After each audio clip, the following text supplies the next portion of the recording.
നമസ്കാരം. എല്ലാ പ്രിയപ്പെട്ട കൂട്ടുകാർക്കും ഭാസീസ് അക്കാഡമിയുടെ മറ്റൊരു വീഡിയോയിലേക്ക് ഹാർദമായ സ്വാഗതം. ഇന്ന് നമ്മളിവിടെ പഠിക്കുന്നത് നമ്മൾ കഴിഞ്ഞ ദിവസം പഠിച്ച ഹിമാലയത്തിൻ്റെ രണ്ടാമത്തെ പാർട്ട് ക്ലാസ്സാണ്. അല്ലെങ്കിൽ രണ്ടാമത്തെ ഭാഗത്തെക്കുറിച്ചാണ് നമ്മൾ പഠിക്കുന്നത്. ഇതിൽ നമ്മൾ നോക്കുന്നത് മറ്റൊന്നുമല്ല, ഇതിൽ നമ്മൾ പഠിക്കുന്ന ഏതാണ്? ഹിമാലയൻ റേഞ്ചസിനെ കുറിച്ചാണ് പഠിക്കുന്നത്. ഹിമാലയൻ റേഞ്ചസ് കഴിഞ്ഞ ക്ലാസ്സിൽ നമ്മൾ പഠിച്ചത് ഹിമാലയത്തിൻ്റെ രൂപീകരണവും അതിൻ്റെ ചരിത്ര പശ്ചാത്തലവും ഏതൊക്കെ അടിസ്ഥാനത്തിലാണ് ഹിമാലയത്തെ തരംതിരിച്ചിരിക്കുന്നത് എന്നൊക്കെയാണ് കഴിഞ്ഞ ക്ലാസ്സിൽ നമ്മൾ പഠിച്ചത്. എന്നാൽ ഇന്നത്തെ ക്ലാസ്സിൽ നമ്മൾ പഠിക്കുന്നത് ഈ ഹിമാലയത്തിലെ ട്രാൻസ് ഹിമാലയൻ റേഞ്ചസ്, അതേപോലെ ഈസ്റ്റേൺ ഹിൽസ്, ഹിമാലയൻ റേഞ്ചസ് എന്നിങ്ങനെയുള്ള 3 ഭാഗങ്ങളുണ്ട്. അതിലേറ്റവും പരമപ്രധാനമായിട്ടുള്ള ഒരു മേഖലയുണ്ട്. നമ്മൾ പഠിച്ചതാണ് ഇങ്ങനെ കിടക്കുന്ന കാറക്കോറം, ലഡാക്ക്, സസ്കർ. ഇതിനെയാണ് നമ്മൾ ട്രാൻസ് ഹിമാലയ എന്ന് വിളിച്ചത്. ഇവിടെ നിന്നത് ഈ ഒരു ആംഗിളിൽ കിടക്കുന്ന പർവ്വതനിരകൾ, ഇതിനെയാണ് നമ്മൾ ഹിമാലയൻ റേഞ്ചസ് എന്ന് വിളിച്ചത്. ഇവിടുന്ന് താഴേക്ക് ഈ ഒരു റേഞ്ചിൽ കിടക്കുന്നതിനെ നമ്മൾ ഈസ്റ്റേൺ ഹിൽസ് അഥവാ പൂർവാഞ്ചൽ എന്ന് പേരിട്ട് വിശേഷിപ്പിച്ചത് അല്ലേ. അപ്പോൾ ഇതിൽ നമ്മൾ ഇന്ന് എടുത്ത് പഠിക്കാൻ പോകുന്നത് ഏതാണ്? ഹിമാലയൻ റേഞ്ചസ് എന്ന് പറയുന്ന ഭാഗമാണ് അല്ലേ. ഹിമാലയൻ റേഞ്ചസ് എന്നുള്ള ഭാഗത്തിനെയാണ് നമ്മൾ പഠിക്കാൻ പോകുന്നത്. അപ്പോൾ ഹിമാലയൻ റേഞ്ചസ് എന്ന് പറയുന്നത് എന്താണ്, എങ്ങനെയാണ് എന്ന് നമുക്ക് വ്യക്തമായിട്ടൊരു ധാരണ വേണം അല്ലേ. അങ്ങനെ നോക്കിയാൽ നമുക്ക് പറയാൻ പറ്റും, ഇവിടെ ട്രാൻസ് ഹിമാലയത്തിനും പൂർവാഞ്ചലിനും ഇടയിൽ കിടക്കുന്ന ഹിമാലയത്തിൻ്റെ ഭാഗത്തിനെയാണ് നമ്മൾ ഹിമാലയൻ റേഞ്ചസ് എന്ന് പേരിട്ടുകൊണ്ട് വിശേഷിപ്പിക്കുന്നത്. ഈ ഹിമാലയൻ റേഞ്ചസിനെ നമ്മൾ മൊത്തത്തിൽ നോക്കിയാൽ നമുക്ക് പറയാൻ പറ്റുന്ന കാര്യമൊന്നുണ്ട്. ഇതിനെ 3 ഭാഗങ്ങളായിട്ട് ഡിവൈഡ് ചെയ്തിരിക്കുന്നു എന്ന് പറയാൻ പറ്റും. 3 ഭാഗങ്ങളായിട്ട് ഡിവൈഡ് ചെയ്തിരിക്കുന്നു. കോമൺ നെയിം നമുക്ക് എല്ലാവർക്കും അറിയാം. ഒന്നാമത്തേതിൻ്റെ പേരെന്താണ്? ഹിമാദ്രി എന്നാണ് ഒന്നാമത്തേതിൻ്റെ പേര്. ഇനി രണ്ടാമത്തേതിൻ്റെ പേരുണ്ട്, അതെന്താണ്? അതിൻ്റെ പേര് ഹിമാചൽ എന്നാണ് രണ്ടാമത്തേതിൻ്റെ പേര് അല്ലേ. ഹിമാചൽ എന്നാണ് രണ്ടാമത്തേതിൻ്റെ പേര്. ഇനി മൂന്നാമത്തേതുണ്ട്, അതിൻ്റെ പേരെന്താണ്? അതിൻ്റെ പേരാണ് സിവാലിക് എന്നാണ് പറയുന്നത്. അപ്പം ഹിമാദ്രിയും ഹിമാചലും സിവാലിക്കും ഇങ്ങനെ നോക്കിക്കഴിഞ്ഞാൽ ഈ കിടക്കുന്നതിന് നമ്മൾ വിളിക്കുന്ന പേരാണ് ഹിമാദ്രി. ഈ നടുക്ക് കിടക്കുന്നതിന് നമ്മൾ വിളിക്കുന്ന പേരാണ് ഹിമാചൽ. ഈ കാണുന്നതിന് നമ്മൾ വിളിക്കുന്ന പേരാണ് സിവാലിക് എന്ന് പറയും. ഇനി കുറച്ചുകൂടി ഭംഗിയായിട്ട് നമുക്ക് പഠിക്കാനുള്ള എളുപ്പത്തിന് നമുക്കിതിനെ ഒന്ന് വെർട്ടിക്കലായിട്ടൊന്ന് വരച്ച് നോക്കാം അല്ലേ. ഈ കാണുന്നതിന് നമുക്ക് എന്ത് വിളിക്കാൻ പറ്റും? ഇതിനെ നമ്മൾ ഹിമാദ്രി എന്ന് പേരിട്ട് വിളിക്കുക. ഹിമാദ്രി. അതിനോട് ചേർന്നതിന് തൊട്ട് തെക്ക് ഭാഗത്തായിട്ട് നടുക്കിടക്കുന്ന ഇത് ഒരല്പം കൂടി താഴ്ന്നൊരു നിരയാണ്. ഇതിനെ നമ്മൾ എന്ത് വിളിക്കുന്നു? ഹിമാചൽ എന്ന് വിളിക്കുന്നു. അതിനേക്കാൾ കുറച്ചുകൂടി താഴ്ന്നത് ഇങ്ങനെ കാണുന്ന ഒരു നിരയുണ്ട്. ഇതിനെ നമ്മൾ സിവാലിക് എന്നാണ് വിളിക്കുന്നത്. ഈ കാണുന്നതിനെ നമ്മളിത് ഇങ്ങനെ പഠിക്കാനായിട്ട് എളുപ്പത്തിന് നമ്മളിതിങ്ങനെ വരച്ചു വെച്ചതാണ്. അപ്പോൾ നമുക്ക് നോക്കിയാൽ അറിയാൻ പറ്റും ഏറ്റവും ഉയരം കൂടുതലുള്ളത് ഏതാണ് ഇതിൽ? ഹിമാദ്രിക്കാണ് ഏറ്റവും ഉയരം കൂടുതലുള്ളത്. ഏറ്റവും ഉയരം കുറവുള്ളത് ഏതിനാണ്? സിവാലിക്കിനാണ് ഏറ്റവും ഉയരം കുറവുള്ളത്. അപ്പോൾ സിവാലിക്കിൻ്റെയും ഹിമാദ്രിയുടെയും ഇടയിൽ കാണപ്പെടുന്ന ഹിമാചൽ എന്ന് പറയുന്നത് ഒരു മീഡിയം റേഞ്ചിലുള്ള ഒരു പർവ്വത നിരയാണ് എന്ന് നമുക്ക് പൂർണ്ണമായിട്ടും മനസ്സിലാക്കാനായിട്ട് സാധിക്കും. ഇനി നമുക്ക് വീണ്ടും ഒന്ന് മനസ്സിലാക്കാൻ ശ്രമിക്കാം. അതായത് ഹിമാദ്രി എന്ന് പറയുമ്പോൾ അതിന് പല പല പേരുകളുണ്ട് അല്ലേ. ഈ ഹിമാദ്രി എന്തെല്ലാം പേരുകളിൽ അറിയപ്പെടുന്നു എന്നാണ് ആദ്യമായിട്ട് നമ്മൾ നോക്കുന്നത് അല്ലേ. ഹിമാദ്രി എന്തെല്ലാം പേരുകൾ അറിയപ്പെടുന്നു? ആദ്യമായിട്ട് അറിയപ്പെടുന്ന പേര് ഇന്നർ, ഏറ്റവും ഉള്ളിൽ പോയി കിടക്കുന്നവനാണ് അല്ലേ. അതായത് ചൈനയുടെ അടുത്ത് പോയി കിടക്കണം, അപ്പോൾ ഏറ്റവും അകത്ത് പോയി കിടക്കുന്ന ആളാണ്. അതുകൊണ്ട് തന്നെ നമ്മൾ ഇന്നർ ഹിമാലയ എന്ന് വിളിക്കുന്നു. പിന്നെന്ത് വിളിക്കാം അതിന്? നമുക്ക് ഇന്നർ ഹിമാലയ എന്ന് വിളിക്കാം. സെൻട്രൽ ഹിമാലയ എന്ന് വിളിക്കുന്നു. സെൻട്രൽ, അതായത് ഏറ്റവും ശക്തിമത്തായ ഒരു പർവ്വത നിര എന്ന അടിസ്ഥാനത്തിൽ, കേന്ദ്രം എന്ന അടിസ്ഥാനത്തിൽ അവൻ നമ്മൾ വിളിക്കുന്ന മറ്റൊരു പേരാണ് സെൻട്രൽ ഹിമാലയാസ് എന്ന് വിളിക്കുന്നുണ്ട്. Central Himalayas. അതുപോലെ തന്നെ വീണ്ടും നമ്മൾ നോക്കിക്കഴിഞ്ഞാൽ ഹിമാലയൻ നിരകളിൽ ഏറ്റവും മഹത്വമുള്ളവൻ എന്ന അർത്ഥത്തിൽ ഇവനെ വിശേഷിപ്പിക്കുന്ന പേരാണ് ഗ്രേറ്റ് ഹിമാലയ എന്നും വിശേഷിപ്പിക്കാറുണ്ട് അല്ലേ. ഗ്രേറ്റ് ഹിമാലയ എന്നും ഇത് അറിയപ്പെടുന്നുണ്ട്. അപ്പോൾ great Himalaya, central Himalaya, inner Himalaya എന്നീ പേരുകളിലാണ് ആരറിയപ്പെടുന്നത്? ഹിമാദ്രി അറിയപ്പെടുന്നത്. അപ്പോൾ ഹിമാദ്രിയുടെ പേരുകളാണ് നമ്മളിവിടെ ആദ്യം പഠിച്ചത്. ഇനി ഇതാണ് ഹിമാദ്രി അല്ലേ. ഹിമാദ്രി എവിടെ മുതൽ എവിടെ വരെ എന്ന് നമ്മൾ അറിയണം അല്ലേ. ഹിമാദ്രി എവിടെ മുതൽ എവിടെ വരെ എന്ന് ചോദിച്ചാൽ പ്രധാനമായിട്ടും 2 പോയിന്റുകൾ നമ്മൾ ഇട്ടിട്ടുണ്ട് അല്ലേ. ഈ ഒരു ആംഗിളിൽ ഇവിടെ ഒരു പർവ്വതമുണ്ട്. ആ പർവ്വതത്തിൻ്റെ പേരെന്തെന്നറിയാവോ? ആ പർവ്വതത്തിൻ്റെ പേരാണ് നംഗപർവ്വതം എന്നാണ് പറയുന്നത്. അല്ല, നംഗപർവ്വതം എന്നാണ് ഇതറിയപ്പെടുന്നത്, നംഗപർവ്വതം. അതേപോലെ ഇവിടെ ഒരു പോയിന്റ് ഉണ്ട്. ഈ പോയിന്റിലും ഉണ്ട് ഒരു പർവ്വതം. ഇതിൻ്റെ പേരെന്താണ്? അതിൻ്റെ പേരാണ് നംചാ ബർവ എന്ന് പറയും. നംചാ ബർവ എന്നാണ് ഇത് അറിയപ്പെടുന്നത്. നംചാ ബർവ എന്നും നംഗ പർവ്വതം എന്നും അറിയപ്പെടുന്ന രണ്ട് പർവ്വതങ്ങളുടെ ഇടയിൽ കാണപ്പെടുന്ന, അല്ലെങ്കിൽ രണ്ട് പർവ്വതങ്ങൾ അതിർത്തിയായിട്ട് നിലനിൽക്കുന്ന ഈ പ്രദേശത്ത് കാണപ്പെടുന്ന പർവ്വത നിരയെ ആണ് നമ്മൾ ഹിമാദ്രി എന്ന് പേരിട്ടുകൊണ്ട് വിശേഷിപ്പിക്കുന്നത്. ഈ ഹിമാദ്രി എന്ന് പറയുന്നതിൻ്റെ ടോട്ടൽ ലെങ്ത് നമ്മൾ നോക്കിയാൽ, കഴിഞ്ഞ ക്ലാസ്സിൽ നമ്മൾ പഠിച്ച ഹിമാലയത്തിൻ്റെ റേഞ്ചസിൻ്റെ ലെങ്ത് നമ്മൾ നോക്കിയപ്പോൾ നമ്മൾ മനസ്സിലാക്കിയതാണ് ഏകദേശം എത്രയാണ്? 2400 കിലോമീറ്ററാണ് ലെങ്തായിട്ട് നമ്മൾ പറഞ്ഞത്. അതുപോലെ വിട്ട് നമ്മൾ പറഞ്ഞിരുന്നു എത്രയാണ്?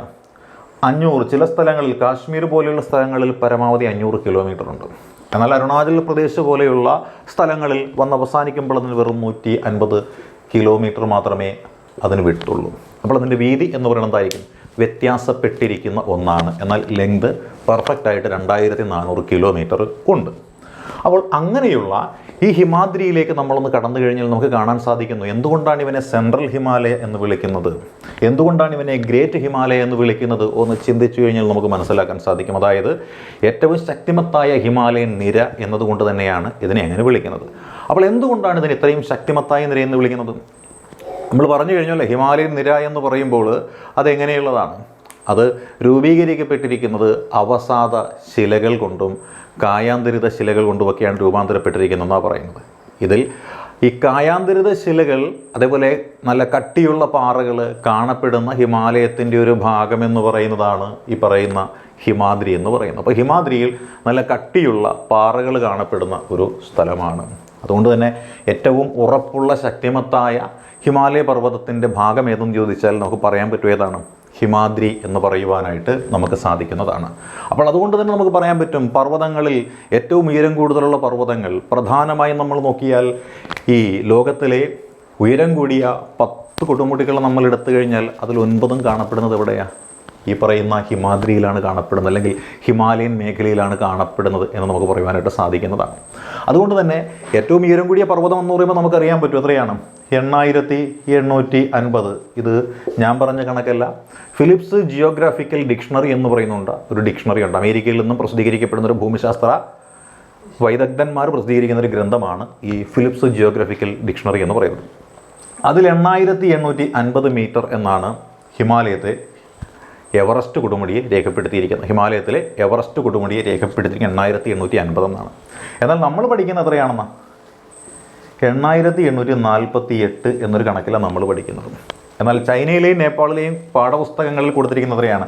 8848.82 മീറ്റർ എന്നാണ് ചൈനയിലെയും നേപ്പാളിലെയും ഒക്കെ പാഠപുസ്തകങ്ങൾ കൊടുത്തിരിക്കുന്നത്. മാത്രമല്ല ഹിമാലയം പ്രതിവർഷം 2 സെൻറ്റിമീറ്റർ വീതം വളരുന്നു എന്നും പറയുന്നുണ്ട്. 1954 survey of India, geographical survey of India നമ്മൾ പോലെ ജിയോഗ്രഫിക്കൽ സർവേ ഓഫ് ഇന്ത്യ 1954 ഈ ഹിമാലയത്തിൻ്റെ ഉയരമായിട്ട് നിശ്ചയിച്ചതാണ് 8848 മീറ്റർ എന്ന് പറയുന്നത്. നമ്മൾ അംഗീകരിച്ചതാണ്. ഇപ്പോൾ ഈ ചൈനയും നേപ്പാളും ഒക്കെ പറയുന്ന എത്രയാണ്? പ്രതിവർഷം 2 സെൻറ്റിമീറ്റർ വീതം ആര് വളരുന്നു? ഹിമാലയത്തിൻ്റെ കൊടുമുടിയായിട്ടുള്ള എവറസ്റ്റ് വളരുന്നു. എവറസ്റ്റ് മാത്രമല്ല വളരുന്നത്, ഹിമാലയവും വളരുന്നു എന്നാണ് പറയുന്നത്. കാര്യം എന്താണ്? നമ്മൾ ഈ കഴിഞ്ഞ ക്ലാസ്സിൽ പറഞ്ഞില്ലായിരുന്നു, ഇന്ത്യൻ പ്ലേറ്റ് വന്നിട്ട് യൂറേഷ്യൻ പ്ലേറ്റിൽ ഇടിച്ച ഇടി, ആ ഇടിയുടെ ആഘാതത്തിൽ ഇപ്പോഴും വളർന്നുകൊണ്ടിരിക്കുകയാണ് പ്രതിവർഷം 2 സെൻറ്റിമീറ്റർ വീതം. അതുകൊണ്ടാണ് 8848 ഹിമാലയത്തിൻ്റെ ഉയരം എന്ന് പറയുന്നത്. ഇപ്പോൾ എത്രയാണെന്ന് പറയുന്നത്? 8848.82 എന്ന് ചൈനയും നേപ്പാളും പറയുന്നു. ഫിലിപ്സ് ജിയോഗ്രഫിക്കൽ ഡിക്ഷണറി ആണെങ്കിൽ 8850 പറയുന്നു. അപ്പോൾ ഇങ്ങനെ വ്യത്യസ്തമായ കണക്കുകൾ തരുന്നത് നിങ്ങളെ തെറ്റിദ്ധരിപ്പിക്കാൻ വേണ്ടിയല്ല. ഈ പറയുന്ന ആൻസറുകളിൽ ഏതെങ്കിലുമൊക്കെ ഹിമാലയത്തിൻ്റെ ഉയരവുമായി ബന്ധപ്പെട്ട് കണ്ടു കഴിഞ്ഞാൽ ഓർത്തേക്കുക, ഇത് സംഭവം അതുതന്നെയാണ് എന്നോർത്ത് ചെയ്യാൻ വേണ്ടിയിട്ടാണ്. അപ്പോൾ നമ്മൾ പറഞ്ഞത് എത്രയാണ്? ഏറ്റവും ഉയരം കൂടിയ കൊടുമുടി എന്ന് പറയുന്നത് ഏതാണ്? എവറസ്റ്റ് കൊടുമുടിയാണ്. ആ എവറസ്റ്റ് കൊടുമുടിയുടെ ഉയരമാണ് നമ്മൾ പറഞ്ഞത് ഇത്രയും എന്ന് പറയുന്നത്. അപ്പോൾ ലോകത്തിലെ ഉയരം കൂടിയ 10 കൊടുമുടികളിൽ 9 ഇവിടെയാണ് എന്ന് പറയുമ്പോൾ ശരാശരി 8000 മീറ്റർ, 8K എന്നാണ് ഇപ്പോൾ ഞാനിവിടെ എഴുതി വെച്ചിരിക്കുന്നത്. അപ്പോൾ 8000 മീറ്ററിലധികം ഉയരമുള്ള കൊടുമുടികൾ കാണപ്പെടുന്ന സ്ഥലമാണ് ഇതെന്ന് പറയുന്നത്. ഹിമാലയത്തിൻ്റെ ഹിമാദ്രി എന്ന് പറയുന്ന ആ ഒരു മേഖല. അതുകൊണ്ടാണ് ഹിമാദ്രി എന്ത് വിളിച്ചത്? ഗ്രേറ്റ് ഹിമാലയ എന്ന് വിളിച്ചത്, സെൻട്രൽ ഹിമാലയ എന്ന് നമ്മൾ വിളിച്ചത്. പിന്നെ ഇന്ത്യയുടെ പരിധിയിൽ നിന്ന് ഉള്ളിലേക്ക് മാറി കിടക്കുന്നത് കൊണ്ടാണ് അവനെ ഇന്നർ ഹിമാലയ എന്നും വിളിച്ചത്. അപ്പോൾ അങ്ങനെയുള്ള ഈ 8000 പീക്സ് കൂടുതലും കാണപ്പെടുന്ന സ്ഥലമാണ് ഹിമാദ്രി. ഈ ഹിമാദ്രിയിൽ തന്നെ ഏറ്റവും ഉയരമുള്ള കൊടുമുടി എന്ന് നമ്മൾ പഠിക്കുന്നത് ഏതിനെയാണ്? എവറസ്റ്റ് എന്ന് പറഞ്ഞ കൊടുമുടിയല്ലേ. അപ്പോൾ എവറസ്റ്റ് കൊടുമുടിയെപ്പറ്റി നമ്മൾ പഠിക്കുമ്പോൾ നമുക്ക് അറിയാമോ എവറസ്റ്റ് കൊടുമുടി എന്ന് പറയുന്നത് എങ്ങനെ, ഏത് കാലത്ത്, ആരാൽ കണ്ടുപിടിക്കപ്പെട്ടു എന്നറിയാവോ? ഇത് കണ്ടുപിടിപ്പിക്കപ്പെട്ടൊരു കാലഘട്ടമുണ്ട്. നമ്മുടെ കുളച്ചൽ യുദ്ധം നടന്ന വർഷം എല്ലാവർക്കും അറിയാമല്ലോ, പഠിച്ചിട്ടുള്ളതല്ലേ എന്നാണ്. കുളച്ചൽ യുദ്ധം, മാർത്താണ്ഡവർമ്മയും ഡച്ചുകാരും തമ്മിൽ നടന്ന കുളച്ചൽ യുദ്ധം 1741 എന്ന് നിങ്ങൾ പഠിച്ചിട്ടുള്ളതാണ് അല്ലേ. അതിൻ്റെ 100-ാം വർഷം ആഘോഷിക്കുന്ന എപ്പോഴായിരിക്കും അന്നേരം? 1841 ഇതിൻ്റെ 100-ാമത്തെ വർഷം ആഘോഷിക്കുന്നത്. ആ സമയം ഓർത്താൽ മതി. കുളച്ചൽ യുദ്ധം കഴിഞ്ഞ് 100 വർഷം കഴിഞ്ഞപ്പോഴാണ് ഏത് കൊടുമുടി കണ്ടുപിടിച്ചത്? നമ്മുടെ എവറസ്റ്റ് കൊടുമുടി കണ്ടുപിടിച്ചത്. അന്നതിൻ്റെ പേര് എവറസ്റ്റ് എന്നായിരുന്നില്ല, ഏതോ ഒരു കൊടുമുടി, അത്രയേ ഉണ്ടായിരുന്നുള്ളൂ അല്ലേ. ഏതോ ഒരു കൊടുമുടി എന്ന് മാത്രമേ എന്നൊരു പേര്, പീക്ക് 15 എന്ന് പോലും പേരില്ലായിരുന്നു എന്നതിന് അല്ലേ. അപ്പോൾ 1841 ഈ കൊടുമുടി കണ്ടുപിടിച്ചു. അന്ന് സർവേ ജനറൽ ഓഫ് ഇന്ത്യ ആയിരുന്നൊരു വ്യക്തി. അദ്ദേഹത്തിൻ്റെ പേരെന്തെന്നറിയാവോ? അദ്ദേഹത്തിൻ്റെ പേരൊന്ന് ജോർജ്, വെറും ജോർജ് അല്ല, ജോർജ് എവറസ്റ്റ് എന്നായിരുന്നു പേര് അല്ലേ. അപ്പോൾ ജോർജ് എവറസ്റ്റ് എന്ന് പറയുന്ന ഒരു മനുഷ്യൻ, ആ ജോർജ് എവറസ്റ്റ് എന്ന് പറയുന്ന മനുഷ്യൻ 1841 കണ്ടുപിടിച്ചു ഒരു പുതിയ കൊടുമുടിയെ. ആ കൊടുമുടിയെ അവർക്കാർക്കും ഒന്നും അറിയില്ലായിരുന്നു. ഇത് ലോകത്തിലെ ഏറ്റവും ഉയരം കൂടിയ കൊടുമുടിയാണ് എന്ന് അവർക്കാർക്കും ഇതിനെ അറിയില്ലായിരുന്നു. ഇത് ലോകത്തിലെ ഏറ്റവും ഉയരം കൂടിയ കൊടുമുടിയാണെന്ന് കണ്ടുപിടിച്ചത് ആരെന്നറിയാവോ? രാധാനാഥ് അല്ലേ. രാധാനാഥ് സിക്ദർ എന്ന് പറയുന്ന ഒരു വ്യക്തിയാണ് അല്ലേ. രാധാനാഥ് സിക്ദർ അല്ലേ. അപ്പോൾ രാധാനാഥ് സിക്ദർ എന്ന് പറയുന്ന ഒരു വ്യക്തിയാണ് ഇത് കണ്ടുപിടിച്ചത്. രാധാകാന്ത് സിക്ദർ എന്നും ഇദ്ദേഹത്തെ ചില സ്ഥലങ്ങളിൽ വിശേഷിപ്പിച്ച് കാണാറുണ്ട്. ചില സ്ഥലങ്ങളിൽ രാധാകാന്തനാഥ സിക്ദർ എന്നും ഇദ്ദേഹത്തെ വിശേഷിപ്പിച്ച് കാണാറുണ്ട്. അപ്പോൾ അങ്ങനെയുള്ള ആ ഒരു രാധാനാഥ് സിക്ദർ എന്ന് പറയുന്ന വ്യക്തിയാണ് ഇത് ഏറ്റവും ഉയരം കൂടിയ കൊടുമുടിയാണെന്ന് അളന്ന് കണ്ടുപിടിച്ചത്. ആ ക്രെഡിറ്റ് ഇന്ത്യക്കാരനാണ്. ഏത് വർഷമായിരുന്നു ഓർക്കുന്നുണ്ടോ? 1852 ഇത് ലോകത്തിലെ ഏറ്റവും ഉയരം കൂടിയ കൊടുമുടിയാണ് എന്ന് ഐഡൻറ്റിഫൈ ചെയ്യപ്പെട്ടത്. അന്ന് കിട്ടിയ പേരാണ്, ഏതാണ് തിരുമേനി അന്ന് കിട്ടിയ പേര്? അന്ന് കിട്ടിയ പേരാണ് പീക്ക് 15 എന്ന് പറഞ്ഞൊരു പേര് അന്നാണ് കിട്ടുന്നത്. ലോകത്തിലെ ഏറ്റവും ഉയരം കൂടിയ കൊടുമുടി എന്നൊരു പേര് കിട്ടുന്നതാണ് അന്ന് ചാർത്തി കിട്ടിയ പേരാണ് പീക്ക് 15 എന്ന് പറയുന്നൊരു പേര് അല്ലേ. എന്നാൽ പിന്നീട് കാലം കുറച്ച് കഴിഞ്ഞപ്പോൾ എന്ത് ചെയ്തു? ഈ പറയുന്ന കൊടുമുടി, ലോകത്തിലെ ഏറ്റവും ഉയരം കൂടിയ കൊടുമുടി കണ്ടുപിടിച്ച ആൾ ജോർജ് എവറസ്റ്റ് അല്ലേ. ജോർജ് എവറസ്റ്റിനോട് ബഹുമാനമുള്ള ജോർജ് എവറസ്റ്റിൻ്റെ ശിഷ്യനായ ഒരു വ്യക്തി ഇന്ത്യയിൽ സർവേ ജനറലായിട്ട് വന്നു. അദ്ദേഹത്തിൻ്റെ പേരെന്നറിയാവോ? അദ്ദേഹത്തിൻ്റെ പേരായിരുന്നു ആൻഡ്രൂ അല്ലേ. ആൻഡ്രൂ സ്കോട്ട് വോ എന്ന് പറയുന്നൊരു വ്യക്തി, ആൻഡ്രൂ വോ എന്നാണ് അറിയപ്പെട്ടിരുന്നത്. അപ്പോൾ ആൻഡ്രൂ സ്കോട്ട് വോ എന്ന് പറയുന്നൊരു വ്യക്തി, ഒരു ബ്രിട്ടീഷുകാരനായ വ്യക്തി, അതൊരു സ്കോട്ടിഷുകാരനായിട്ടുള്ളൊരു വ്യക്തി, ആൻഡ്രൂ സ്കോട്ട് വോ എന്ന് പറയുന്ന വ്യക്തി ഇവിടെ സർവേ ജനറൽ ഓഫ് ഇന്ത്യ ആയിട്ട് വന്നു. അദ്ദേഹത്തിൻ്റെ ഗുരുസ്ഥാനീയനായ ജോർജ് എവറസ്റ്റിനോടുള്ള ബഹുമാനം മൂത്ത് എന്ത് ചെയ്തു? ഈ കൊടുമുടിയുടെ പീക്ക് 15 എന്ന നമ്പർ അങ്ങോട്ട് എടുത്തു കളഞ്ഞിട്ട് ആ കൊടുമുടിക്ക് എന്ത് പേര് കൊടുത്തു? എവറസ്റ്റ് എന്ന് പേര് കൊടുത്തു. മൗണ്ട് എവറസ്റ്റ് എന്ന് പേര് കൊടുത്തു. ഏത് വർഷമാണ് അറിയുമോ? ഏത് വർഷമായിരുന്നു? 1865 ആ കൊടുമുടിക്ക് ഏത് പേര് കൊടുത്തത്? മൗണ്ട് എവറസ്റ്റ് എന്ന് പറയുന്നൊരു പേര് കൊടുത്തത്. അങ്ങനെയാണ് മൗണ്ട് എവറസ്റ്റ് ലോകത്തിലെ ഏറ്റവും ഉയരം കൂടിയ കൊടുമുടിയായിട്ട് വന്നത്. ഈ മൗണ്ട് എവറസ്റ്റ് സ്ഥിതി ചെയ്യുന്നത് എവിടെയാണ്? ഹിമാദ്രിയിലാണ്. ഹിമാദ്രി എന്ന് പറയുന്നത് ഇന്ത്യയിലൂടെ കടന്നു പോകുന്നുണ്ട്, ചൈനയിലൂടെ കടന്നു പോകുന്നുണ്ട്, നേപ്പാളിലൂടെ കടന്നു പോകുന്നുണ്ട്, ഭൂട്ടാനിലൂടെ കടന്നു പോകുന്നുണ്ട്. അപ്പം അങ്ങനെ വിവിധ രാജ്യങ്ങളിലൂടെ കടന്നു പോകുന്ന ഒന്നാണ് ഇതെന്ന് പറയുന്നത് നമ്മുടെ ഹിമാദ്രി എന്ന് പറയുന്നത്. ഈ ഹിമാദ്രിയുടെ നേപ്പാളിലൂടെ കടന്നു പോകുന്ന ഭാഗം, ആ ഭാഗത്തിലാണ് ആര് സ്ഥിതി ചെയ്യുന്നത്? എവറസ്റ്റ് സ്ഥിതി ചെയ്യുന്നത്. അതുകൊണ്ട് തന്നെ ലോകത്തിലെ ഏറ്റവും ഉയരം കൂടിയ കൊടുമുടിയായ മൗണ്ട് എവറസ്റ്റ് ഏത് രാജ്യത്താണ് സ്ഥിതി ചെയ്യുന്നത് എന്നൊരു ചോദ്യം വന്നാൽ അതിൻ്റെ ഉത്തരം ഏതാണ്? നേപ്പാൾ എന്നുള്ളതാണ് അതിൻ്റെ ഉത്തരം അല്ലേ. അപ്പോൾ നേപ്പാളിലാണ് സ്ഥിതി ചെയ്യുന്നത്. നേപ്പാൾ ഈ എവറസ്റ്റ് എന്നല്ല തന്നെ വിളിക്കുന്നത്. എവറസ്റ്റ് എന്നുള്ള പേര് അതിന് കിട്ടിയത് 1865 അതിനു മുൻപ് എവറസ്റ്റ് എവിടെയുള്ളതല്ലേ? അവർ എവറസ്റ്റിനെ വിളിച്ച പേരെന്തായിരുന്നു? ഏതായിരുന്നു? എന്ത് പേരാണ് വിളിച്ചത്? അവർ വിളിച്ച പേര് ഇതായിരുന്നു,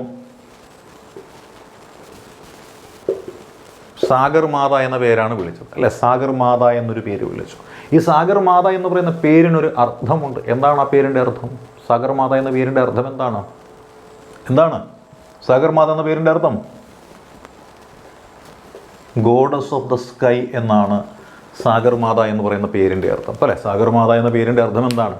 ഗോഡസ് ഓഫ് ദ സ്കൈ എന്നാണ് സാഗർ മാത എന്ന പേരിൻ്റെ അർത്ഥം. ഇതൊന്നും കേട്ടിട്ടില്ലേ? കണ്ണും വിഴിച്ചിരിക്കുന്നു, അല്ലേ? ഗോഡസ് ഓഫ് ദ സ്കൈ എന്നാണ് സാഗർ മാത എന്ന് പറഞ്ഞ പേരിൻ്റെ അർത്ഥം. അതെവിടെയാണ്? നേപ്പാളിൽ അറിയപ്പെടുന്ന പേരാണ്, അല്ലേ? നേപ്പാളിൽ അറിയപ്പെടുന്ന പേരാണ് സാഗർ മാത എന്ന് പറയുന്നത്. ഗോഡസ് ഓഫ് ദ സ്കൈ എന്നാണ് ഇത് അറിയപ്പെടുന്നത്.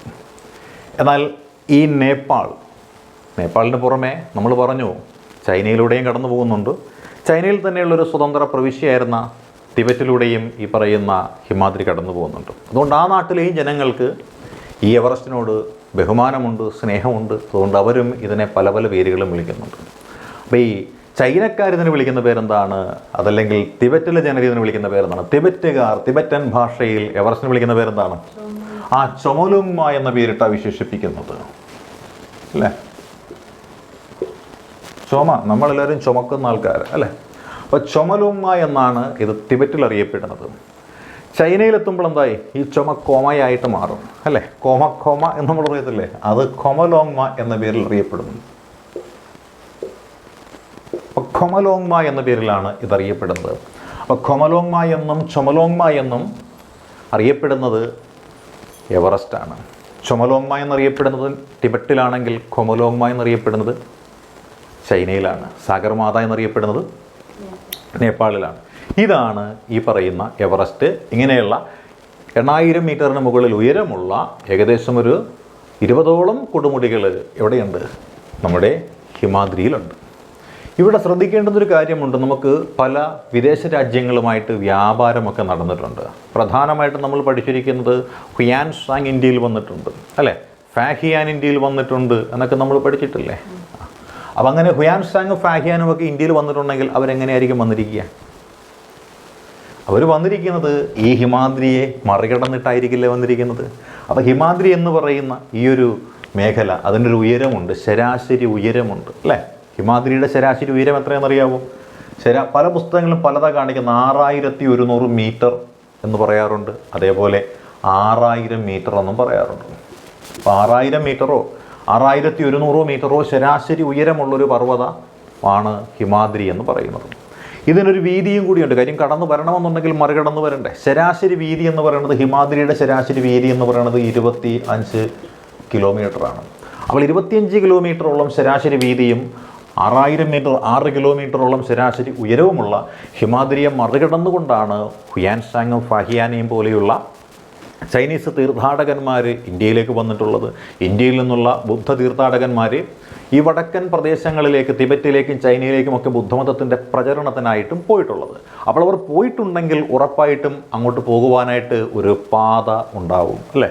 ഒരു വഴിയുണ്ടാവും. അപ്പോൾ ഈ ഹിമാദ്രിയെ ടച്ച് ചെയ്ത് കിടക്കുന്ന വഴി കൃത്യമായിട്ടുണ്ട് എന്ന് നമ്മൾ ബോധ്യപ്പെട്ടിരിക്കുകയാണ്. അപ്പോൾ ഇന്ത്യയിൽ നിന്നും ചൈനയിലേക്ക് പോകുന്നതിന് വേണ്ടിയിട്ടുള്ള പ്രധാനപ്പെട്ട വഴികൾ ഏതെല്ലാമായിരുന്നു നമ്മൾ അറിയണം, അല്ലേ? ഇന്ത്യയിലെ വിവിധ സംസ്ഥാനങ്ങൾ ആ പാതകളുടെ പേരിൽ അഹങ്കരിക്കുന്നുണ്ടെന്ന് നമുക്കറിയാം. ഇന്ത്യയുടെ കിഴക്കേറ്റത്തെയുള്ള സംസ്ഥാനമാണ് അരുണൻ, അചലത്തിന് മുകളിൽ നിൽക്കുന്ന സംസ്ഥാനം. അചലമെന്ന് വെച്ചാൽ പർവ്വതമാണ്, അല്ലേ? അരുണൻ എന്ന് വെച്ചാൽ സൂര്യനാണ്. സൂര്യനെ പർവ്വതത്തിന് മുകളിൽ കാണുന്ന പ്രദേശം, അതാണ് അരുണാചൽ പ്രദേശം എന്ന് പറയുന്നത്. ഈ അരുണാചൽ പ്രദേശിൽ ഏതെങ്കിലും മലമ്പാതയുണ്ടോ? അരുണാചൽ പ്രദേശിലുള്ള മലമ്പാതയുടെ പേരെന്താണ്? അരുണാചൽ പ്രദേശിലെ മലമ്പാതയുടെ പേരാണ് ബോംഡീല എന്നാണ് നമ്മൾ പറയുന്നത്. ബോംഡീല. നമ്മുടെ നാട്ടിൽ കിട്ടുന്ന ബോംഡ എന്ന് പറയുന്ന സാധനം അരുണാചൽ പ്രദേശിൽ ഇല്ല എന്ന് പറഞ്ഞാൽ കാര്യം കഴിഞ്ഞു, അല്ല? അരുണാചൽ പ്രദേശിൽ ബോണ്ട ഇല്ല, ബോംഡീല. അത് കഴിഞ്ഞ് വീണ്ടും നമ്മളിങ്ങി വന്നു കഴിഞ്ഞാൽ നമുക്ക് കാണാൻ സാധിക്കുന്ന, പടിഞ്ഞോട്ട് വരുമ്പോൾ വീണ്ടും കാണുന്നത് എന്താണ്? ഏറ്റവും കൂടുതൽ തർക്കങ്ങളൊക്കെ നടന്നിട്ടുള്ളത് ഈ ഒരു പ്രദേശത്തെ ചൊല്ലിയാണ്. 1975 ഇന്ത്യയുടെ സംസ്ഥാനമാക്കി മാറ്റിയ സിക്കിം എന്ന് പറയുന്നൊരു സംസ്ഥാനം, അല്ലേ? സിക്കിം. അപ്പോൾ സിക്കിമിലുമുണ്ട് ഈ പറയുന്ന നമ്മുടെ ഹിമാദ്രിയെ മറികടന്ന് പോകുവാനുള്ള പാത അല്ലേ? അതേതൊക്കെയാണ് ഹിമാദ്രിയെ മറികടന്ന് പോകുന്ന സിക്കിമിലുള്ള പ്രധാനപ്പെട്ട പാത? നാഥൂല അല്ലേ? നാഥൂലായും ജലപ്പുലായും എന്ന് പറയും. ശബ്ദം അല്ലേ, അതാണ് നാദം എന്ന് പറയുന്നത്. സിക്കിമിൽ എന്തില്ല? നാദം ഇല്ല. നാദം ഇല്ലെങ്കിൽ എന്താണ്? ചിലപ്പ് അല്ലെങ്കിൽ ചിലയ്ക്കൽ, കുറച്ച് ചിലയ്ക്കാതിരിക്കും എന്നൊക്കെ നമ്മൾ പറയാറില്ല ബഹളം കൂടുമ്പോൾ. അപ്പോൾ ചിലയ്ക്കാതിരിക്കും എന്ന് പറഞ്ഞാൽ നാദവുമില്ല ചിലയ്ക്കലും ഇല്ല എന്ന് പറഞ്ഞാൽ, അപ്പോൾ നാഥൂലായും ജലപ്പുലായുമാണ് ഇവിടെയുള്ളത്, സിക്കിമിലുള്ളത് എന്ന് നമുക്ക് ഓർക്കാനായിട്ട് വളരെ എളുപ്പമാണ് അല്ലേ? ഇനി എന്തുണ്ട്? ഇനി നമ്മൾ നോക്കിയാൽ നമുക്ക് ഇന്ത്യയുടെ ഭാഗമായിട്ടുള്ളത് എന്ന് പറയണമെന്നുണ്ടെങ്കിൽ ഏതാണുള്ളത്? ഉത്തരാഖണ്ഡാണുള്ളത്, അല്ലെങ്കിൽ ഉത്തരാഞ്ചൽ എന്ന് പറയുമ്പോൾ ഉത്തരാഖണ്ഡ്. ഈ ഉത്തരാഖണ്ഡിലെ പാതകളുണ്ടല്ലേ, മലമ്പാതകളുണ്ട്. അതിൻ്റെ പേരെന്തൊക്കെയാണെന്ന് അറിയാവോ? ഏതൊക്കെയാണ്? നിധി എന്ന് പറയുന്നതാണ്. നിധിയില്ല, പിന്നെയോ ല എന്ന് വെച്ചാൽ മലമ്പാത എന്ന് മാത്രമേ അതിനർത്ഥമുള്ളൂ. നിധിയിലായുണ്ട്, തകാലായുണ്ട്, ലിപു ലേക്ക് ല എന്ന് പറയും. നിധിയില, തകാല, ലിപു ലേക്ക് ല എന്ന് പറയുന്ന ലായും എവിടെയുണ്ട്? ഉത്തരാഖണ്ഡിലുണ്ടെന്ന് പറയാൻ പറ്റും അല്ലേ? നീതി ഇല്ല, ഉത്തരാഖണ്ഡിലുള്ളവർക്ക് നീതി ഇല്ലെന്ന് പറയാൻ മതി അല്ലേ? തകാലായും ലിപു ലേക്കിലായും നീതിയിലായും ഒക്കെ ഉള്ളത് ഉത്തരാഖണ്ഡിലാണ്. ഇനി നമ്മൾ നോക്കിയാൽ ഹിമാചൽ പ്രദേശാണുള്ളത്. അപ്പോൾ ഹിമാചൽ പ്രദേശിലെ പ്രധാനപ്പെട്ട മലമ്പാതയായിട്ട് നമുക്ക് പറയാൻ പറ്റുന്നത് ഏതാണ്? ഷിപ്കീല എന്ന് ഓർത്താൽ മതി. ഷിപ്കീല അല്ല, ഷിപ്കീലായുണ്ട്, പിന്നെന്തുണ്ട്?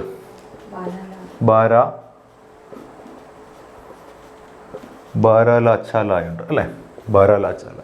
അപ്പോൾ ഷിപ്കീലായും ഉണ്ട്, ബാരാലാച്ചാലായും ഉണ്ട് അല്ലേ? ഷിപ്കീലായും ബാരാലാച്ചാലായും ഉണ്ട്. അടുത്തെന്തുണ്ട്? ജമ്മു കാശ്മീരാണുള്ളത്. ജമ്മു കാശ്മീർ അല്ലേ? ജമ്മു കാശ്മീർ എന്താ ഉള്ളത്? ബർസീല എന്ന് പറയും. ബർസീലായും ഉണ്ട്. പിന്നെ ഏതാണുള്ളത്? സോജി എന്ന് പറഞ്ഞ ലായും ഉണ്ട്. സോജിയില. അപ്പോൾ ബർസീലായും സോജിയിലായും. കാശ്മീരിൽ ബസ്സില്ല എന്ന് ഓർത്താൽ ബസ്സിലായി. സൂചി നമ്മൾ തയ്ക്കണ സൂചിയിലെന്ന് ഓർത്താൽ സൂചിയിലായും ആയി. അപ്പം ഇങ്ങനെ പ്രധാനപ്പെട്ട മലമ്പാതകളൊക്കെ കാണപ്പെടുന്ന ഒരു പർവ്വത മേഖലയാണ് ഇതെന്ന് പറയുന്നത് ഹിമാദ്രി എന്ന് പറയുന്നത്. അപ്പോൾ ഹിമാദ്രിയിൽ നിന്ന് നമുക്ക് പഠിക്കേണ്ടുന്ന കാര്യങ്ങൾ ഏത് മാത്രമാണ്? ഇത്രയും കാര്യങ്ങൾ മാത്രമാണ് പരീക്ഷയ്ക്ക് ചോദിക്കുവാനായിട്ട് ഹിമാദ്രിയിൽ നിന്നും സാധ്യത കൽപ്പിക്കപ്പെടുന്ന ഭാഗം എന്ന് പറയുന്നത്. അപ്പോൾ നമ്മൾ പഠിച്ചത് ഏത് ഭാഗമാണ്? ഹിമാദ്രി എന്ന് പറയുന്ന ഈ ഒരു മേഖലയാണ് നമ്മളിപ്പോൾ പഠിച്ച് മാറ്റിയിരിക്കുന്നത്. ഇനി അടുത്ത പഠിക്കേണ്ടുന്നത് ഏതാണ്? അത് ഹിമാചൽ ആണ് അല്ലേ? ഹിമം അചലത്തിന് മുകളിൽ കാണപ്പെടുന്നത്. അദ്രി എന്ന് വെച്ചാൽ കൊടുമുടി എന്നും അചലം എന്ന് വെച്ചാൽ എന്താണ്? പർവ്വതമെന്നുമാണ് അർത്ഥമായിട്ട് നമുക്കുള്ളത്. അപ്പോൾ അദ്രി കഴിഞ്ഞു, ഉയർന്ന ശിഖരങ്ങൾ കഴിഞ്ഞു, പർവ്വത ശിഖരങ്ങൾ കഴിഞ്ഞു, ഇനി പർവ്വതത്തിലേക്ക് നമ്മൾ ഇറങ്ങി വരികയാണ്. അതാണ് ഹിമാചൽ എന്ന് പറയുന്നത് അല്ലേ? അപ്പോൾ ഇനി ഹിമാചലിലേക്ക് നമ്മളൊന്ന് നോക്കിയാൽ എന്തെല്ലാം പറയാൻ പറ്റും? ഹിമാചലുമായി ബന്ധപ്പെട്ടുകൊണ്ട് നമുക്ക് എന്തെല്ലാം കാര്യങ്ങൾ പറയാനായിട്ട് സാധിക്കും? ഹിമാചലിൻ്റെ ശരാശരി നീളം എന്ന് പറയുന്നത് ഇത് തന്നെയാണ്. അപ്പോൾ കൃത്യമായിട്ട് പറഞ്ഞാൽ എന്തായിരിക്കാം? ഹിമാദ്രിക്ക് അല്ലേ? ഹിമാദ്രിക്ക് എവിടെയായിട്ട്? സൗത്ത് അല്ലേ? തെക്ക് ഭാഗത്തായിട്ട്, സൗത്ത് ഓഫ് ഹിമാദ്രി, ഹിമാദ്രിയുടെ തെക്ക് ഭാഗത്തായിട്ട് കാണപ്പെടുന്നതാണ് ഏത്? ഹിമാചൽ. അപ്പോൾ ഹിമാചൽ കാണപ്പെടുന്നത് ഹിമാദ്രിക്ക് തെക്ക് ഭാഗത്തായിട്ടാണ്. ബാക്കിയെല്ലാം ശരിയാണ്.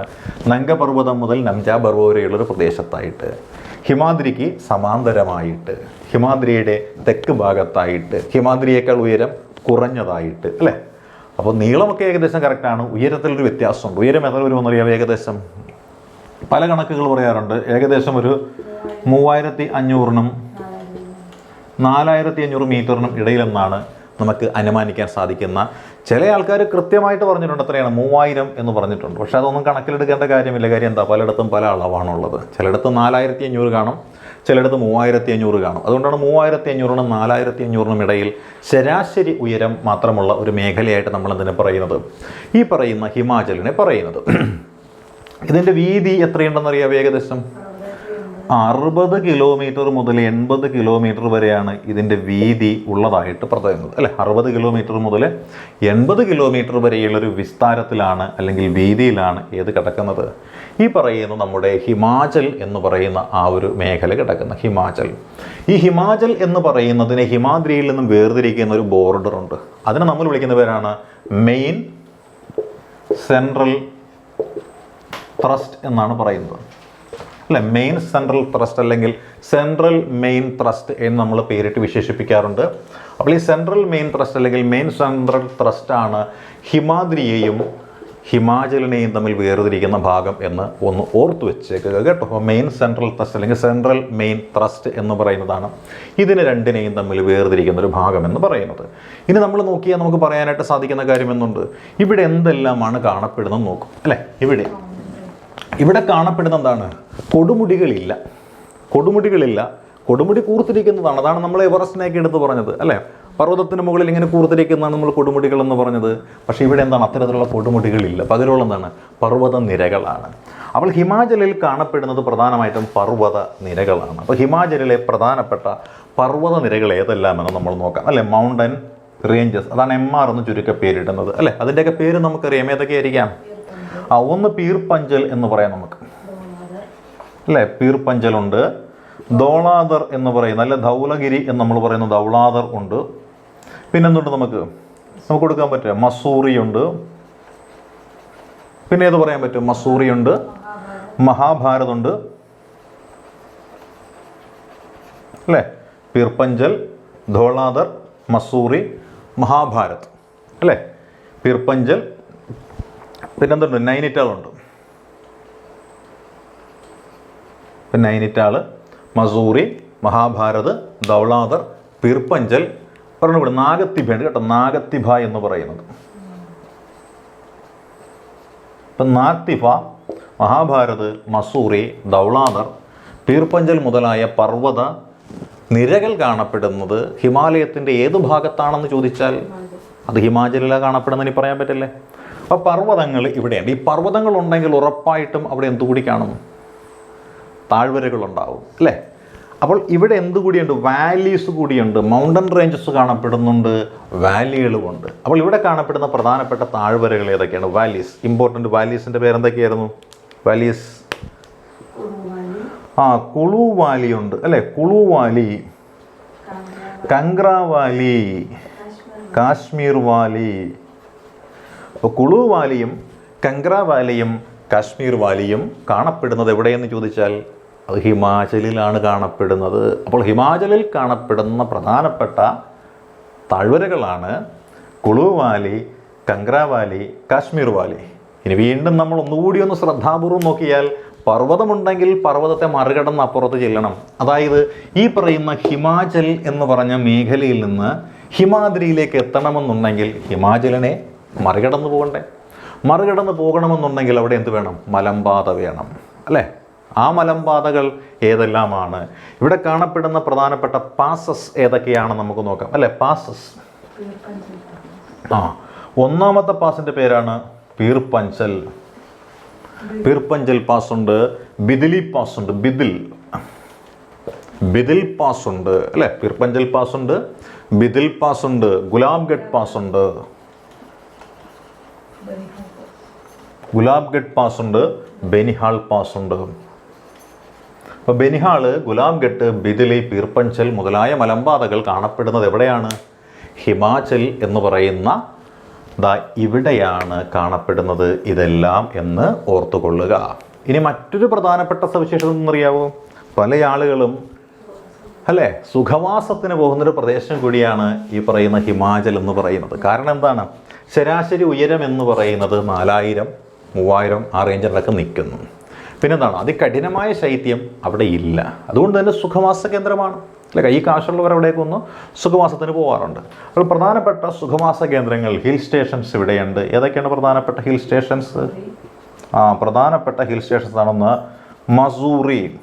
നമ്മുടെ സിവിൽ സർവീസിന് പഠിക്കുന്ന ആളുകളുടെ ട്രെയിനിങ് ക്യാമ്പ് ഇവിടെയാണ്, മസൂറിയിലാണ് IAS ട്രെയിനിങ് ക്യാമ്പ് ഉള്ളത്. പിന്നെ ഏതുണ്ട്?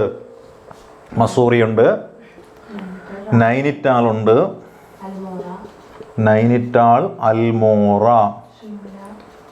ഷിംല, ഡാർജിലിംഗ്. ഇപ്പോൾ ഡാർജിലിംഗ് ഉണ്ട്, ഷിംലയുണ്ട്, അൽമോറയുണ്ട്, നൈനിറ്റാളുണ്ട്, മസൂറിയുണ്ട് മുതലായ സുഖവാസ കേന്ദ്രങ്ങൾ കാണപ്പെടുന്നത് ഹിമാചൽ എന്ന് പറയുന്ന നമ്മുടെ ഹിമാലയത്തിൻ്റെ റേഞ്ചിലാണ് കാണപ്പെടുന്നത് എന്ന് നമുക്കറിയാം അല്ലേ. ഇതോടുകൂടി നമ്മളെന്ത് പഠിച്ചു? നമ്മൾ രണ്ടാമത്തെ നിരയായ ഹിമാചലിനെ പറ്റി നമ്മൾ വളരെ വിശദമായിട്ട് തന്നെ പഠിച്ചില്ലേ? പഠിച്ചിട്ടുണ്ട്. ഏതായാലും ഞാൻ പഠിപ്പിച്ചിട്ടുണ്ട്, ഇനി നിങ്ങൾ പഠിക്കുക എന്നുള്ളത് നിങ്ങളുടെ കടമയാണ് കേട്ടോ. കാരണം ഏറ്റവും കൂടുതൽ പഠിക്കാൻ മെനക്കിടുന്ന ആളുകൾക്ക് മാത്രമേ ഇതൊക്കെ ഓർമ്മയിൽ നിൽക്കുള്ളൂ. അപ്പോൾ നന്നായിട്ട് പഠിക്കുക. ഓക്കെ, ഇനിയുള്ളത് ഏതാണ്?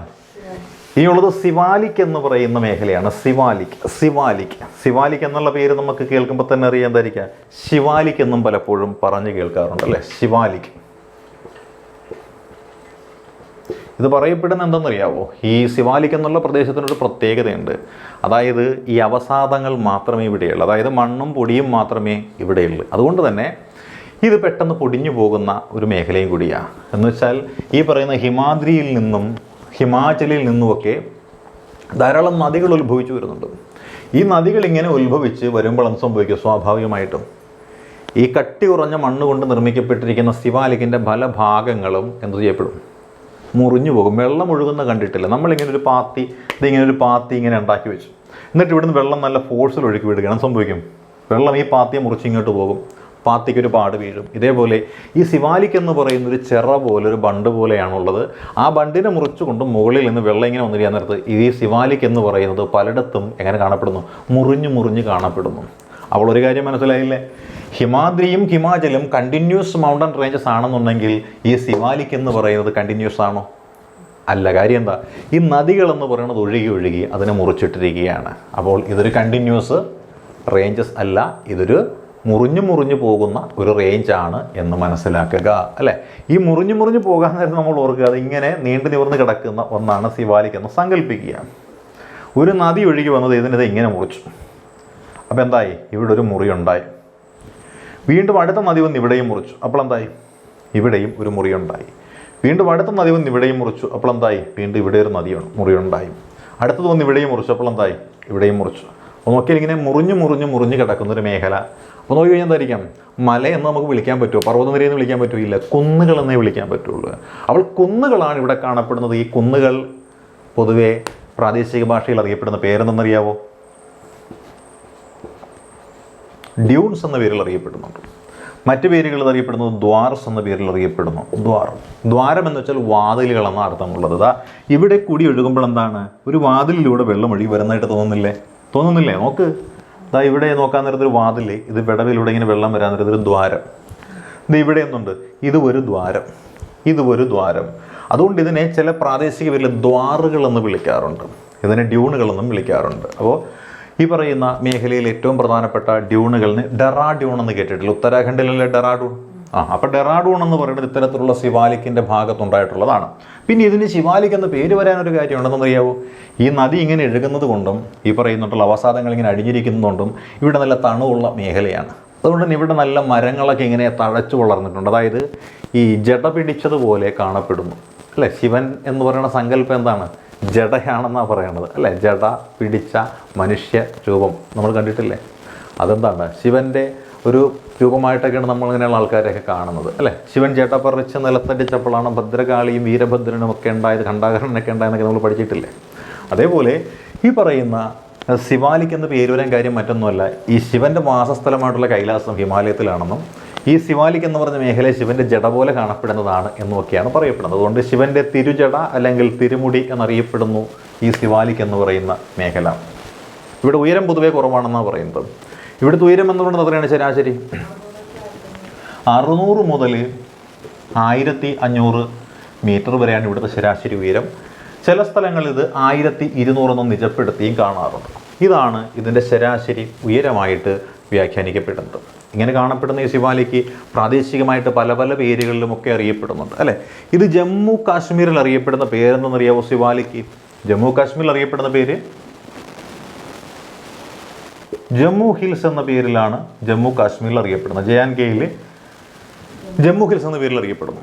ഇവൻ അരുണാചൽ പ്രദേശിൽ അറിയപ്പെടുന്ന പേരുകൾ എന്തൊക്കെയെന്നറിയാവോ? മിറി ഹിൽസ്, പിന്നെന്തുണ്ട്?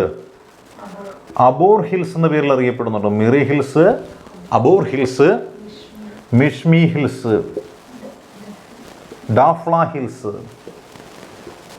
ഡാഫ്ല ഹിൽസ് എന്നും മിറി ഹിൽസ് എന്നും അബോർ ഹിൽസ് എന്നും മിഷ്മി ഹിൽസ് എന്നും ഇത് അറിയപ്പെടുന്നുണ്ട്. എവിടെ അറിയപ്പെടുന്നത്? അരുണാചൽ പ്രദേശിലാണ് അറിയപ്പെടുന്നത്. ഇതുകൂടാതെ ഉത്തരാഖണ്ഡിൽ ഇതറിയപ്പെടുന്ന മറ്റു ചില പേരുകളുണ്ട്. എന്താ ഉത്തരാഖണ്ഡിൽ അറിയപ്പെടുന്ന പേരെന്നറിയാവോ? ധങ്കാർ റേഞ്ച് എന്ന പേരിൽ അറിയപ്പെടുന്നു. ധങ്കാർ റേഞ്ച്. അടുത്തത് ദുണ്ട്വാർ റേഞ്ച് എന്ന പേരിൽ അറിയപ്പെടുന്നത്. അപ്പോൾ ധങ്കാർ റേഞ്ച് എന്നും ദുണ്ട്വാർ റേഞ്ച് എന്നും അറിയപ്പെടുന്ന പർവ്വതവും ഏത് തന്നെയാണ്? സിവാലിക് എന്ന് പറയുന്ന പർവ്വതം തന്നെയാണ്. ഈ സിവാലിക്കിൻ്റെ ശരാശരി നീളം നമ്മൾ നേരത്തെ പറഞ്ഞതുപോലെ തന്നെ എത്രയാണ്? 2400 ഉണ്ട് അല്ലേ? ഇതിൻ്റെ ഉയരം എന്ന് പറയുന്നത് ശരാശരി 600-നും 1500-നും ഇടയിലാണ്. ഇതിൻ്റെ വിട്ടെന്ന് പറയുന്നത് എത്രയാണ്? വിട്ട് 80 മുതൽ 90 വരെ കിലോമീറ്ററിലാണ് ഇതിൻ്റെ ശരാശരി വിട്ട് എന്ന് പറയുന്നത്. അപ്പോൾ ഇങ്ങനെ നോക്കിയാൽ ഈ സിവാലിക് എന്ന് പറയുന്നത് കണ്ടിന്യൂസ് മൗണ്ടൻ ചെയിൻ അല്ല എന്നും ഇത് മുറിഞ്ഞു പോയിട്ടുണ്ടെന്നും ഇങ്ങനെ മുറിച്ച് കളഞ്ഞിരിക്കുന്നത് ആരാണ്? ഹിമാലയൻ നദികളാണ് എന്നും ഇത്തരത്തിൽ മുറിഞ്ഞിരിക്കുന്ന ഈ ഭാഗം അറിയപ്പെടുന്നവർ ഡ്യൂണുകളാണെന്നും ഈ ഡ്യൂണുകൾ എന്ന് പറയാൻ നേരത്ത് ഉയർന്നതും പരന്നതുമായിട്ടുള്ളൊരു കുന്നിൻ പ്രദേശമാണെന്നും ഇത്തരത്തിലുള്ള ഡ്യൂണുകളും ദ്വാറുകളും എന്ന് പറയുന്നത് പൊതുവെ കൃഷിക്കും മറ്റു പല കാര്യങ്ങൾക്കും അനുയോജ്യപരമാണ് എന്നും നമുക്ക് മനസ്സിലാക്കാനായിട്ട് സാധിക്കുന്നതാണ്. ഇതാണ് നമ്മൾ പഠിക്കുന്ന ഹിമാലയൻ റേഞ്ചസിലെ ഹിമാദ്രിയും ഹിമാചലും സിവാലിക്കും. അപ്പോൾ നമ്മൾ പഠിച്ചു കഴിഞ്ഞിരിക്കുന്നത് ഏത് ഭാഗമാണ്? നമ്മൾ പഠിച്ചു കഴിഞ്ഞിരിക്കുന്നത് ഈ പറയുന്ന ഹിമാദ്രി, ഹിമാചൽ, സിവാലിക് എന്ന് പറഞ്ഞ ഭാഗമാണ്. ട്രാൻസ് ഹിമാലയവും അതേപോലെ പൂർവാചലും നമുക്ക് പഠിക്കാനുണ്ടെങ്കിലും നമുക്കത് മറ്റൊരു ക്ലാസ്സിൽ നമുക്ക് പഠിക്കാനായിട്ട് സാധിക്കുന്നതാണ് അല്ലേ? അപ്പോൾ നമ്മുടെ ക്ലാസ് ഇത്രയും നിങ്ങൾക്ക് ഇഷ്ടമായി എങ്കിൽ നിങ്ങളുടെ വിലയേറിയ അഭിപ്രായങ്ങളും നിർദ്ദേശങ്ങളും ഒന്ന് നമ്മുടെ കമൻറ്റ് ബോക്സിൽ രേഖപ്പെടുത്തുക. കാരണം കമൻറ്റ് ബോക്സിലെ രേഖപ്പെടുത്തലിനെ അടിസ്ഥാനപ്പെടുത്തിയിട്ടാണ് അടുത്ത ക്ലാസ് ചെയ്യുന്നതിനുള്ളൊരു ഊർജ്ജം ലഭിക്കുന്നത്. അതുകൊണ്ട് നിങ്ങളുടെ വിലയേറിയ അഭിപ്രായങ്ങളും നിർദ്ദേശങ്ങളും കമൻറ്റ് ബോക്സിൽ രേഖപ്പെടുത്തുക. അപ്പോൾ മനസ്സിലായി എന്ന് വിശ്വസിച്ചുകൊണ്ട് നിർത്തുന്നു. All the best.